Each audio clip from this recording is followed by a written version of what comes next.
कोकणातील प्रत्येक अपडेट जाणून घेण्यासाठी आजच माझे कोकणच्या सोशल मीडिया प्लॅटफॉर्मला लाईक, फॉलो आणि सबस्क्राईब करा। रत्नागिरीच्या पोलीस मैदानावर सुरक्षित तट समृद्ध भारत या घोषवाक्यासह सीआयएसएफच्या वंदे मातरम कोस्टल सायक्लोथॉन 2026चा दिमागदार शुभारंभ झाला। राज्याचे उद्योग आणि मराठी भाषा मंत्री तथा पालकमंत्री डॉक्टर उदय सामंत यांनी हिरवा झेंडा दाखवून 130 सायकलपटूंना पुढील प्रवासासाठी शुभेच्छा दिल्या।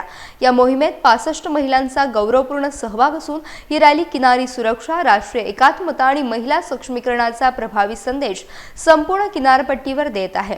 यावेळी बोलताना सामंत यांनी देशाच्या सीमांसोबतच अंतर्गत सुरक्षा आणि विमानतळांसारख्या महत्त्वाच्या पायाभूत सुविधा जपण्याचं काम सीआयएसएफ चोख बजावत आहे। रत्नागिरीच्या 140 किलोमीटर लांबीच्या विस्तीर्ण समुद्र किनाऱ्याची सुरक्षा ही आता आपली सर्वांची सामूहिक जबाबदारी आहे। या कार्यक्रमात शहीद जवानांच्या कुटुंबांचा विशेष सन्मान करण्यात आला।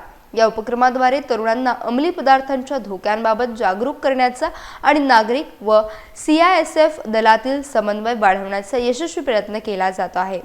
या प्रसंगी जिल्हा प्रशासनातील वरिष्ठ अधिकारी, विद्यार्थी आणि नागरिक मोठ्या संख्येने उपस्थित होते।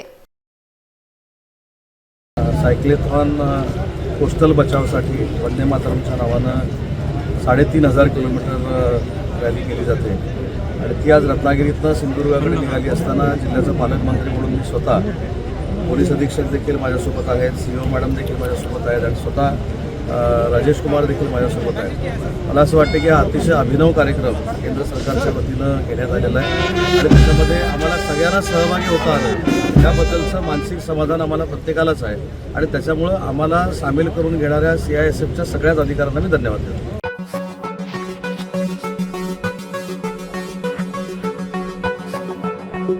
Thank you.